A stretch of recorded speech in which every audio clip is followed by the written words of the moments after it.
Bismillahirrahmanirrahim. Assalamualaikum warahmatullahi wabarakatuh. Kepada Allah senantiasa kita bersyukur atas segala rahmat dan hidayahnya yang telah diberikan kepada kita. Dan kepada Nabi Muhammad SAW senantiasa kita berselawat.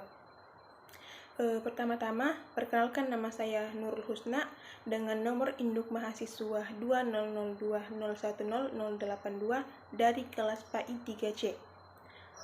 Baik, di sini saya akan menjelaskan dari keempat teori pembelajaran yang telah saya pelajari sebelumnya. Nah, setelah saya memahami dari keempat teori belajar ini, saya akan memilih satu teori, kemudian saya akan terapkan dalam pengelolaan suatu ruangan kelas. Nah, dari keempat teori ini, saya akan mengambil teori kognitif. Ini yang akan saya gunakan dalam pengelolaan suatu ruangan kelas. Mengapa saya mengambil teori kognitif ini? Karena pada teori kognitif ini saya memahami satu hal, bahwa kecerdasan peserta didik itu tidak dapat dilihat dari stimulus dan respon yang baik, namun dapat kita lihat dari usaha peserta didik. Bagaimana usaha peserta didik baik dalam mencari informasi, menyelesaikan masalah, dan sebagainya. Nah, misalnya kita sebagai wali kelas kita mempunyai hak dan kewajiban dalam pengelolaan kelas.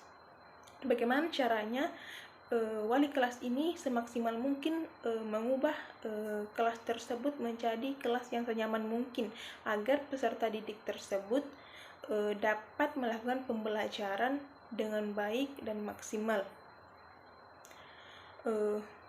Karena ketika ruangan kelas tersebut terasa hampa atau sunyi, maka ini akan mempengaruhi peserta didik dalam melakukan pembelajaran. Salah satunya yaitu faktor kejenuhan belajar. Ini adalah faktor yang dapat menyebabkan turunnya kapasitas belajar dan pengetahuan peserta didik. Nah, disinilah peran wali kelas dalam mengatasi hal tersebut, karena ia mempunyai hak dan kewajiban.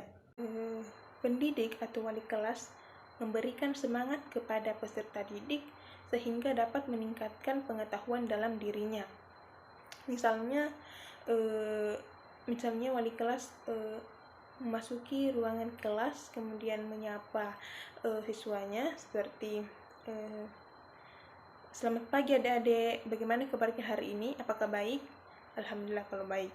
Nah, pada pembelajaran kita hari ini, ibu akan mengevaluasi sampai di mana pengetahuan adik-adik atau sampai di mana kemampuan adik-adik dalam menyimak sebuah naskah. Nah, di sini ibu akan membacakan sebuah naskah. Nah, kemudian adik-adik sekalian menyimak, mendengarkan, kemudian menyimpulkan bagaimana naskah nantinya akan ibu baca. Baik, apakah bisa dimengerti? Ya, oke. Nah, seperti inilah salah satu cara yang bisa wali kelas lakukan kepada peserta didik, sehingga peserta didik tersebut merasa terlatih untuk bisa meningkatkan pengetahuannya baik dalam menyimak, menyimpulkan, dan sebagainya. Karena di sini peserta didik akan dilatih untuk berpikir bagaimana caranya menyelesaikan suatu permasalahan dengan baik dan sesuai dengan harapan. Nah, mungkin itu saja sekilas penjelasan saya mengenai teori kognitif yang bisa kita gunakan dalam pengelolaan suatu kelas. Nah, dari apa yang telah saya jelaskan tadi, dapat kita simpulkan bahwa teori kognitif ini adalah suatu proses pembelajaran peserta didik dalam meningkatkan kemampuannya yang berupa usaha-usaha yang dapat dilakukan peserta didik sehingga meningkatkan kemampuannya dari dari standar kemudian menjadi maksimal.